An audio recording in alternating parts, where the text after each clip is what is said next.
Sir ದೇಶದ hello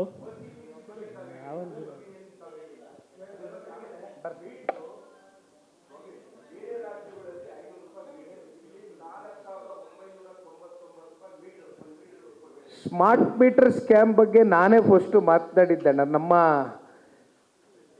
Ashwath Narayan ಅವರು ನಾವು ಇಬ್ಬರು ಮಾತನಾಡಿದ್ವಿ. ಹೆಚ್ಚು ಕಮ್ಮಿ ಒಂದೆರಡು ದಿನ ಹಿಂದೆ ಮುಂದೆ ಮಾತನಾಡಿದ್ವಿ. ತಾವು ಹೇಳ್ದಂಗೆ ಬೇರೆ ಬೇರೆ ರಾಜ್ಯಗಳಲ್ಲಿ ಆ ಸ್ಮಾರ್ಟ್ ಮೀಟರ್ನ ಬೆಲೆ ಏನಿದೆ, ನಮ್ಮ ರಾಜ್ಯಕ್ಕೆ ಬರ್ತಾ ಇದ್ದಂಗೆ ಯಾಕೆ ಬೆಲೆ ಏರಿಕೆ ಈ ಲೆವೆಲ್ಗೆ ಆಗಿದೆ ಅಂತಕ್ಕಂಥದ್ದು ಸಂಪೂರ್ಣ ಈಕ್ವೇಷನ್ಸು ನಾನು ಮಾಧ್ಯಮದ ಮುಂದೆ ಒಂದು PPT ಮಾಡಿ ಒಂದು ಪ್ರೆಸೆಂಟೇಷನ್ ಮೂಲಕನೇ ಎಕ್ಸ್ಪ್ಲನೇಷನ್ ಕೊಟ್ಟಿದ್ದೀನಿ. ಆದರೆ ಇದು ಕಂಪ್ಲೀಟ್ಲಿ ದಪ್ಪ ಚರ್ಮದ ಸರ್ಕಾರ. You cannot expect anything. They are very clear. 5 ವರ್ಷ ಗೌರ್ನೆನ್ಸಿಗೆ ಬರೋದಕ್ಕೆ ಏನೋ ಜನಗಳಿಗೆ ಫ್ರೀ ಬೀಸ್ ಕೊಡ್ತೀನಿ, ಅದೆಂಥದ್ದು 2,000 ರೂಪಾಯಿ ಯುವನಿಧಿ ಇವೆಲ್ಲ ಮಾತಾಡ್ಕೊಂಬಂದರು. ಅದ್ರ ಬಗ್ಗೆನೂ ಬೀದಿಲಿ ಹೋರಾಟ ಮಾಡಿದ್ದೀನಿ. ಯಾವಾಗ ಸೆಷನ್ ನಡಿಬೇಕಾದ್ರೆ ನಾವು ಹೇಳಿರ್ತಕ್ಕಂಥದ್ದೆಲ್ಲ ಕಾಂಗ್ರೆಸ್ನ ಸರ್ಕಾರದಲ್ಲಿ ಅವರ ಪ್ರಣಾಳಿಕೆಯಲ್ಲಿ ಬಿಡುಗಡೆ ಮಾಡ್ಕೊಂಡಿರ್ತಕ್ಕಂಥ ಕೆಲವೊಂದಷ್ಟು ಅಂಶಗಳು. ತಿಂಗಳ ಕೊಡ್ತೀನಿ ಅಂದರು 2,000 ನಮ್ಮ ಹೆಣ್ಮಕ್ಳಿಗೆ. ನಾವು ಸ್ವಾಗತ ಮಾಡ್ತೀವಿ. ಇವತ್ತು ಮಾಡಿ, ಶಕ್ತಿ ತುಂಬಿಸಿ ಹಳ್ಳಿ ಹೆಣ್ಮಕ್ಳು. ನಾವು ಬೇಜಾರು ನಾವು ತಪ್ಪು ಅಂತ ಹೇಳಲಿಕ್ಕೆ ಹೋಗಲ್ಲ. ತಿಂಗಳ ಕೊಡ್ತೀನಿ ಅಂತ ಹೇಳಿದವರು ತಿಂಗಳ ಕೊಡ್ಲಿಕ್ಕಾಯ್ತಾ? ಹೋಗಲಿ, ಮೊನ್ನೆ ಏನಾಯಿತು, ನಮ್ಮ ಮಹಿಳೆ ಮತ್ತು ಮಕ್ಕಳ ಕಲ್ಯಾಣ ಇಲಾಖೆಯ ಮಂತ್ರಿಗಳು ಸದನದ ಒಳಗಡೆ ತಪ್ಪು ಮಾಹಿತಿಯನ್ನು ಕೊಡ್ತಾರೆ. ಇದಕ್ಕೆ ಉತ್ತರ ಕೊಡೋಕ್ಕಾಗಲ್ಲ. ತಪ್ಪು ಮಾಹಿತಿಯನ್ನು ಕೊಡ್ತಾರೆ ಸದನದ ಒಳಗಡೆ. ಭಯ ಭಕ್ತಿ ಇಲ್ಲ ಶಾಸಕರಾಗಿರ್ತಕ್ಕಂಥವ್ರಿಗೆ. ಹಾಗಾಗಿ ನೋಡಿ, ಯಾವುದೋ ಉಪಚುನಾವಣೆಗಳು ಬರ್ತವೆ ಅಥವಾ ಯಾವುದೋ ಜನರಲ್ ಎಲೆಕ್ಷನ್ ಲೋಕಸಭಾ ಚುನಾವಣೆ ಬಂತು, ಅಂಥ ಸಂದರ್ಭದಲ್ಲಿ ನೀವು ಇದನ್ನು ದುರುಪಯೋಗ ಮಾಡ್ಕೊಳ್ತಕ್ಕಂಥದ್ದು ಇದು ನಿಜಕ್ಕೂ ಕೂಡ ಈ ಸರ್ಕಾರದ ಮನಸ್ಥಿತಿಗಳೇನಿದೆ ಅರ್ಥ ಆಗುತ್ತೆ. ತಾವು ಕೇಳಿ ಅಣ್ಣ ಏನು ಹೇಳ್ತಾ ಇದ್ರಿ. ಸರ್, ದೇಶದ ರಾಜಕೀಯ ವ್ಯವಸ್ಥೆಯಲ್ಲಿ ಹಲವು ವರ್ಷಗಳಿಂದ ನೋಡ್ಕೊಂಡು ಬರ್ತಾ ಇದ್ದಾರೆ. ಅಲ್ಲಿ ಬರ್ತಕ್ಕಂಥ ರಾಜಕಾರಣಿಗಳು ಆಲ್ರೆಡಿ 50 ಕ್ರಾಸ್ ಮಾಡಿದವರೇ ಈ ದೇಶವನ್ನು ಮುನ್ನಡೆಸ್ತಾ ಇದ್ದಾರೆ ಮತ್ತು ಆಳಿ ಹೋಗಿದ್ದಾರೆ. ಈಗ ಯೂತ್ ಸಂವಾದದಲ್ಲಿ ನಾನು ಹೇಳೋದೇನೆಂದರೆ, ಅಥವಾ ನಿಮ್ಮನ್ನು ಕೇಳೋದೇನೆಂದರೆ, ನೀವು ಯುವಕರಾಗಿದ್ದೀರಾ, ನಿಮ್ಮ ಪಕ್ಷದಿಂದ ಅಥವಾ ಎಲ್ಲ ಪೊಲಿಟಿಕಲ್ ಪಾರ್ಟಿಗಳಿಗೆ ಈಗ ಹೇಗೆ ದೇಶದಲ್ಲಿ ಮಹಿಳಾ ಮೀಸಲಾತಿ ಅಂತ ಎಲೆಕ್ಷನ್ ನಿಲ್ಬೇಕಾದ್ರೆ 33% ಮಾಡಿದಾರೋ, ಅದೇ ರೀತಿ ಯುವಕರನ್ನು ರಾಜಕಾರಣಕ್ಕೆ ತರೋ ನಿಟ್ಟಿನಲ್ಲಿ ಈ ರೀತಿಯ ಮೀಸಲಾತಿ ಅಗತ್ಯ ಇದೆಯಾ ಮತ್ತು ತಾವು ಪ್ರತಿಪಾದನೆ ಮಾಡ್ತೀರಾ ಅನ್ನೋದು ನನ್ನ ಕ್ವಶನ್. ಈ ಮೀಸಲಾತಿಗಳ ಬಗ್ಗೆ ನಮ್ಮ ಭಾರತ ದೇಶದಲ್ಲಿ ಚಿಂತನೆ ಮಾಡಿದಂಥ ಮೊದಲನೇ ವ್ಯಕ್ತಿ ಸನ್ಮಾನ್ಯ ದೇವೇಗೌಡರು ಸಾಹೇಬರು. ಈ ಸ್ಥಳೀಯ ಚುನಾವಣೆಗಳಲ್ಲಿ ಕನಿಷ್ಠ ಪಕ್ಷ 50% ಮೀಸಲಾತಿ ಹೆಣ್ಣು ಮಕ್ಕಳಿಗೆ ತಂದುಕೊಟ್ಟಂಥದ್ದು ಇದೇ ದೇವೇಗೌಡರು ಸಾಹೇಬರು. ಬಹುಶಃ ಇವತ್ತು ಅದರ ಮುಂದುವರೆದ ಭಾಗವಾಗಿ ನಮ್ಮ ದೇಶದ ಗೌರವಾನ್ವಿತ ಪ್ರಧಾನಮಂತ್ರಿಗಳು 33% ರಿಸರ್ವೇಷನ್ ಜಾರಿಗೆ ಅಂತ ತಗೊಂಬಂದಿದ್ದಾರೆ. ವಿಶೇಷವಾಗಿ ಹೆಣ್ಣು ಮಕ್ಕಳುಗಳು ಅಸೆಂಬ್ಲಿನಲ್ಲಿರ್ಬೋದು, ಪಾರ್ಲಿಮೆಂಟ್ ಹೌಸಸ್ಗಳಿರ್ಬೋದು, ರೆಪ್ರೆಸೆಂಟೇಷನ್ ಮಾಡ್ತಕ್ಕಂಥದ್ದಕ್ಕೆ ಅವಕಾಶ ಇವತ್ತು ಶ್ರೀ ನರೇಂದ್ರ ಮೋದಿಜಿಯವರ ಕಡೆಯಿಂದ ಆಗಿದೆ.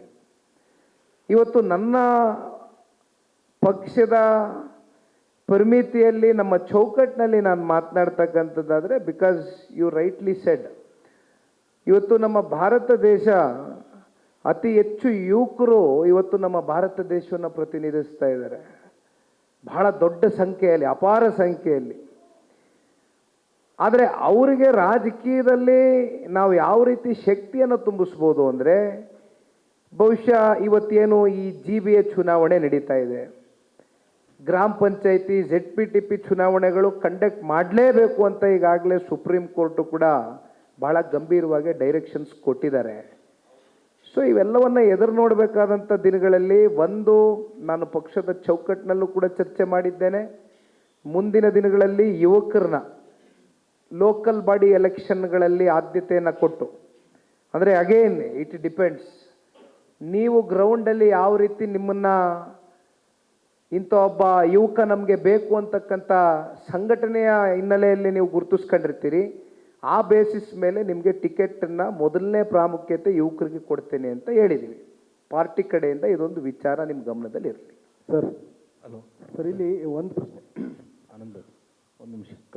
ನಿನ್ನೆ ಡಿ ಕೆ ಶಿವಕುಮಾರ್ ಅವರು ನಿಮ್ಗೊಂದು ಸಲಹೆ ಕೊಟ್ಟಿದ್ದಾರೆ ನಿಮ್ಮ ಪಾರ್ಟಿಗೆ. JDS ಅನ್ನು BJPಯಲ್ಲಿ ವಿಲೀನ ಮಾಡಿದ್ರೆ ಸೂಕ್ತ, ಯಾಕೆಂದರೆ 2 ಪಾರ್ಟಿ ಸಿಸ್ಟಮ್ ಇದ್ದರೆ ಅನುಕೂಲ ಆಗುತ್ತೆ, ಹಾಗಾಗಿ JDS ಅನ್ನು BJPಯಲ್ಲಿ ವಿಲೀನ ಮಾಡಿ ಅಂತೇಳಿ ಭಾಳ ಸ್ಪಷ್ಟವಾಗಿರ್ತಕ್ಕಂಥ ಸಲಹೆ ಕೊಟ್ಟಿದ್ದಾರೆ. ಯಾಕೆ ಅಂದರೆ ಅವರು ಕಾರಣ ಕೂಡ ಕೊಟ್ಟಿದ್ದಾರೆ.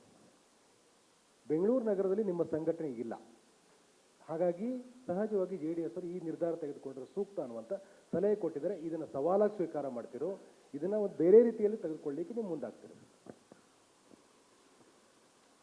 2 ಪಾರ್ಟಿ ಸಿಸ್ಟಮ್ಮು ಯಾರಿಗ ಅನುಕೂಲ ಆಗತ್ತಂತೆ? ಶಿವಕುಮಾರ್ ಅವ್ರಿಗ. ಒಂದು ಮಾತು ಈ ಸಂದರ್ಭದಲ್ಲಿ ನಾನು ತಿಳಿಸ್ತೇನೆ, ದಯವಿಟ್ಟು ವಿತ್ ಡೇಟಾ ಮಾತಾಡೋದಣ. ಜನತಾದಳ ಪಕ್ಷ ಅಂದರೆ ಹಳೆ ಮೈಸೂರು ಪ್ರಾಂತ್ಯದಲ್ಲಿ ಪ್ರಬಲವಾಗಿರ್ತಕ್ಕಂಥ ಪಕ್ಷ ಅಂತ ಬಹುಶಃ ಎಲ್ರಿಗೂ ಗೊತ್ತಿರ್ತಕ್ಕಂಥ ವಿಚಾರ. 34ರಿಂದ 37% ವೋಟ್ ಶೇರು ಹಳೆ ಮೈಸೂರು ಪ್ರಾಂತ್ಯದಲ್ಲಿ ಭಾಳ ಬಲವಾಗಿ ಗಟ್ಟಿಯಾಗಿ. ಯಾಕೆಂದರೆ ಮೊನ್ನೆನೇ 25 ವರ್ಷ ರಜತ ಮಹೋತ್ಸವವನ್ನು ಆಚರಣೆ ಮಾಡಿದ್ದೀವಿ. 25 ವರ್ಷದಿಂದ ಭಾಳ ಗಟ್ಟಿಯಾಗಿ ಹಳೆ ಮೈಸೂರು ಪ್ರಾಂತ್ಯದಲ್ಲಿ ಉಳಿಸ್ಕೊಂಡು ಬಂದಿದ್ದೀವಿ. ಈಗ ತಾವು ಕೇಳ್ಬೋದು, ಕೇವಲ ಹಳೆ ಮೈಸೂರು ಪ್ರಾಂತ್ಯಕ್ಕೆ ಜನತಾದಳ ಸೀಮಿತ್ವ ಅಂತ. ನಾನು 1-2 ಕ್ಷೇತ್ರದ ಉದಾಹರಣೆಗಳು ಕೊಡ್ತೀನಿ ನಿಮಗೆ, ಸುಮ್ಮನೆ ಫಾರ್ ಅನ್ ಎಕ್ಸಾಂಪಲ್ ಹೇಳ್ತೇನೆ. ಈಗ ಸೌದತ್ತಿಯಲ್ಲಿ ನಮ್ಮ ಕ್ಯಾಂಡಿಡೇಟು 30,800 ವೋಟ್ಗಳು ತಗೊಳ್ತಾರೆ ಸೌದತ್ತಿಯಲ್ಲಿ. ರಾಯಬಾಗಲ್ಲಿ ಒಳ್ಳೆ ವೋಟ್ಗಳನ್ನ ಪಡ್ಕೊಂಡಿದ್ದೀವಿ. ಸೇಡಂನಲ್ಲಿ 22,000 ವೋಟ್ಗಳು ನಮ್ಮ ಬಾಲರಾಜ್ ಗುತ್ತೇದಾರ್ ಅವರು ತಗೋತಾರೆ. ಶೃಂಗೇರಿಯಲ್ಲಿ ಸುಧಾಕರ್ ಶೆಟ್ಟರು 30,000 ವೋಟ್ಗಳನ್ನ ತಗೋತಾರೆ.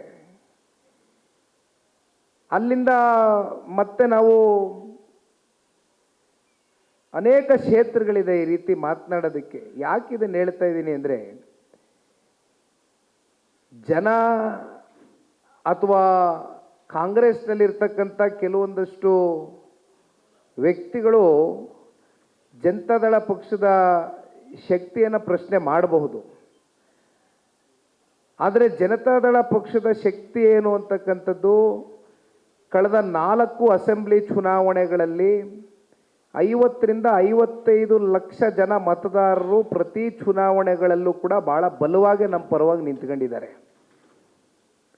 ಕಳೆದ ಲೋಕಸಭಾ ಚುನಾವಣೆಯಲ್ಲಿ ಬಹುಶಃ ಒಂದು 20 ದಿನವೋ 1 ತಿಂಗಳು ಟೈಮ್ ಇತ್ತು ನಮ್ಮ ಅಲಯನ್ಸ್ಗೆ. Because even I was part of it. ನಾನು ಕೂಡ ನಮ್ಮ ತಂದೆಯವ್ರ ಜೊತೆ ಡೆಲ್ಲಿಗೆ ಹೋಗಿ ಕೂತು ಅಲಯನ್ಸ್ ಸಂದರ್ಭದಲ್ಲಿ ಇವೆಲ್ಲವೂ ಕೂಡ ನಾನು ಕೂಡ ನೋಡಿದ್ದೀನಿ. ಹಳೆ ಮೈಸೂರು ಪ್ರಾಂತ್ಯದಲ್ಲಿ again coming back to a very serious point. ಈಗೇನು ಪಾಪ ಉಪಮುಖ್ಯಮಂತ್ರಿಗಳು ಮಿಲಿನದ ಬಗ್ಗೆ ಮಾತನಾಡಿದ್ದಾರೆ, ಅಥವಾ ಸದನದ ಒಳಗಡೆ 17 ಸೀಟ್ ಇರೋದು ಸಿಂಗಲ್ ಡಿಜಿಟ್ ಕುಸ್ತೋಗುತ್ತೆ ಅಂತಕ್ಕಂಥದ್ದು ಭಾಳ ಹಾಸ್ಯಾಸ್ಪದ ಮಾಡ್ಕೊಂಡು ಮಾತನಾಡಿದ್ದಾರೆ. ಕಾಂಗ್ರೆಸ್ನ ಪರಿಸ್ಥಿತಿ ಬಿಹಾರದಲ್ಲಿ ಏನಾಗಿದೆ, ಎಲ್ಲಿಗೆ ಬಂದು ನಿಂತ್ಕೊಳ್ತು? ಬೇರೆ ಬೇರೆ ರಾಜ್ಯಗಳಲ್ಲಿ ಇತ್ತೀಚಿನ ದಿನಗಳಲ್ಲಿ ನಡೆದಂಥ ಚುನಾವಣೆಗಳು ಅಥವಾ ಮುಂದೆ ನಡಿಬೇಕಾಗಿರ್ತಕ್ಕಂಥ ಚುನಾವಣೆಗಳಲ್ಲಿ ಕಾಂಗ್ರೆಸ್ನ ಪರಿಸ್ಥಿತಿ ಎಲ್ಲಿಗೆ ಬಂದು ನಿಂತಿದೆ? ಆ ನ್ಯಾಷನಲ್ ಪಾರ್ಟಿ ಅಂತಕ್ಕಂಥ ಬೋರ್ಡನ್ನು ತೆಗೆದು ಬಹುಶಃ ಅದಕ್ಕೆ ಬೇರೆ ಇನ್ನೇನಾದರೂ ಒಂದು ಹೆಸರು ಕೊಡ್ತಕ್ಕಂಥದ್ದು ಸೂಕ್ತ. ಇವತ್ತು ಆ ಅಸ್ತಿತ್ವ ಕಳ್ಕೊಂಡಿದ್ದಾರೆ ಕಾಂಗ್ರೆಸ್ ಅವರು. ರಾಷ್ಟ್ರ ಮಟ್ಟದಲ್ಲಿ ಅವರ ಅಸ್ತಿತ್ವ ಸಂಪೂರ್ಣ ಕುಸಿದೋಗಿದೆ. ಈಗ ರಾಜ್ಯಕ್ಕೆ ನಾವು ಸೀಮಿತವಾಗಿ ಮಾತನಾಡತಕ್ಕಂಥದ್ದಾದರೆ, ಯಾಕೆಂದರೆ ನಾವೊಂದು ಪ್ರಾದೇಶಿಕ ಪಕ್ಷ, ನಾವೇನು ರಾಷ್ಟ್ರೀಯ ಪಕ್ಷ ಅಂತ ಹೇಳೋಕ್ಕಾಗದೇ ಇಲ್ಲ. ನಾನಂತೂ ಒಪ್ಕೊಳ್ಳೋದಿಲ್ಲ. ನಾವೊಂದು ರಾಷ್ಟ್ರೀಯ ಪಕ್ಷ. ಆದರೆ ಇಲ್ಲಿ ಸಣ್ಣ ಪಕ್ಷ ದೊಡ್ಡ ಪಕ್ಷ ಅಂತಕ್ಕಂಥ ಪ್ರಶ್ನೆ ಇಲ್ಲ. ಭಾರತೀಯ ಜನತಾ ಪಾರ್ಟಿ, ಜನತಾದಳ ಪಕ್ಷ ಅಲಯನ್ಸ್ನ ಫಾರ್ಮೇಷನ್ ಮಾಡಿರ್ತಕ್ಕಂಥದ್ದು ಪರಸ್ಪರ ಪ್ರೀತಿ, ಪರಸ್ಪರ ಗೌರವ, ಪರಸ್ಪರ ನಂಬಿಕೆಯನ್ನು ಬಹಳ ಗಟ್ಟಿಯಾಗಿ ನಂಬ್ಕೊಂಡು ಇವತ್ತು ಈ ಅಲಯನ್ಸ್ನ ನಾವು ಪಾರ್ಟ್ನರ್ ಆಗಿ ಮುಂದುವರಿತಾ ಇದ್ದೀವಿ. ಯಾಕೆಂದರೆ ನಮ್ಮ ಸಹಕಾರ ಭಾರತೀಯ ಜನತಾ ಪಾರ್ಟಿಯ ಈಗೇನು ಸಂಸದರಾಗಿ ಆಯ್ಕೆಯಾಗಿರ್ತಕ್ಕಂಥ, ವಿಶೇಷವಾಗಿ ಅಗೈನ್ ಹಳೆ ಮೈಸೂರು ಪ್ರಾಂತ್ಯದಲ್ಲಿ ನಮಗೆ ಬಂದಂಥ ರಿಸಲ್ಟ್ ಏನಿದೆ, NDA ಅಭ್ಯರ್ಥಿಗಳು, BJP ಚಿಹ್ನೆಯಡಿ ನಿಂತಿರ್ತಕ್ಕಂಥ ಅಭ್ಯರ್ಥಿಗಳು ಸ್ವತಃ ಅವರೇ ಸಾರ್ವಜನಿಕ ವಲಯದಲ್ಲಿ ಅಥವಾ ಅವ್ರಿಗೆ ಬೇಕಾದಂಥ ಒಂದು ವಲಯದಲ್ಲಿ ಚರ್ಚೆ ಮಾಡಿರ್ತಕ್ಕಂಥದ್ದು ನೋಡ್ತಾ ಇದ್ದೀವಿ. ಹಾಗಾಗಿ ಜನತಾದಳ ಪಕ್ಷದ ಶಕ್ತಿ ಏನು ಅಂತಕ್ಕಂಥದ್ದು ನಾನು ಪದೇ ಪದೇ ನೆನೆಸ್ತಕ್ಕಂಥದ್ದು ಬೇಡ. ಅದು ಬಹುಶಃ ಲೋಕಸಭಾ ಚುನಾವಣೆಯಲ್ಲಿ ಒಂದು ನಾನು ಹೇಳಬೇಕಾಗ್ತದೆ, BJP and JDS is a very natural ally. ಇದು ನ್ಯಾಚುರಲ್ ಅಲೈಯನ್ಸು ಕೇವಲ ಮೇಲ್ಮಟ್ಟದ ನಾಯಕರುಗಳಿಂದ ಮಾತ್ರ ಆಗ್ತಕ್ಕಂಥದ್ದಾದರೆ ರಿಸಲ್ಟ್ ಬರ್ತಕ್ಕಂಥದ್ದಾಗೋದಿಲ್ಲ. ಇದು ತಳಮಟ್ಟದ ಎರಡೂ ಕಾರ್ಯಕರ್ತರು ಪರಸ್ಪರ ಪ್ರೀತಿ, ಗೌರವ, ವಿಶ್ವಾಸದಿಂದ ಚುನಾವಣೆ ನಡೆಸೇ ಈ ರಿಸಲ್ಟನ್ನು ತಗೊಂಬಂದಿರೋದು. ಇವತ್ತು ನಾನು ಆನ್ ದ ರೆಕಾರ್ಡ್ ಭಾಳ ಘಂಟಾಘೋಷವಾಗಿ ಹೇಳ್ತೇನೆ, ದಯವಿಟ್ಟು ಈ ರೆಕಾರ್ಡ್ನ ಹಿಂಗೆ ಇಟ್ಕೊಳ್ಳಿ. 2028 ವಿಧಾನಸಭಾ ಚುನಾವಣೆ 150 ಸೀಟು ಕನಿಷ್ಠ ಪಕ್ಷ JDS ಮತ್ತು ಭಾರತೀಯ ಜನತಾ ಪಾರ್ಟಿಯ ಅಲಯನ್ಸಿಂದ ನಾವು ಸಾಧನೆ ಮಾಡ್ತೀವಿ. ಇದು ನಮ್ಮ ಗಟ್ಟಿಯಾದಂಥ ನಂಬಿಕೆ.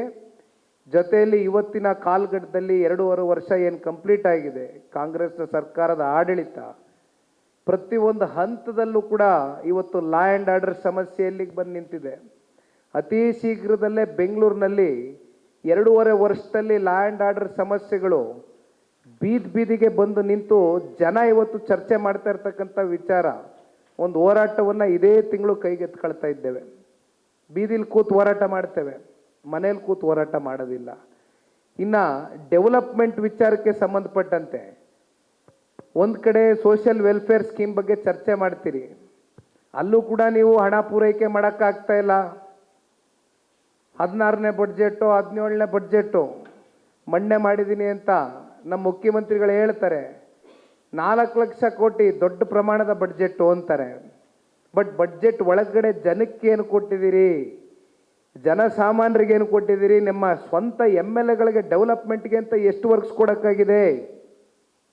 ನಾವು ಮಾತಾಡ್ತಾ ಇಲ್ಲ. ಇದು ಸ್ವತಃ ಅವರ ಪಕ್ಷದ ಶಾಸಕರುಗಳು ಸ್ವಪಕ್ಷೀಯರು ಮಾತನಾಡ್ತಾ ಇದ್ದಾರೆ, ಪ್ರಶ್ನೆ ಕೇಳ್ತಾ ಇದ್ದಾರೆ. ರಾಜು ಕಾಗೆ ಅವರೇನು ನಮ್ಮ ಪಕ್ಷದವರಲ್ಲ. ನ್ಯೂಸ್ ಫಸ್ಟ್ ನಿರ್ಭೀತಿಯಿಂದ ನಿಮ್ಮ ಪರವಾಗಿ.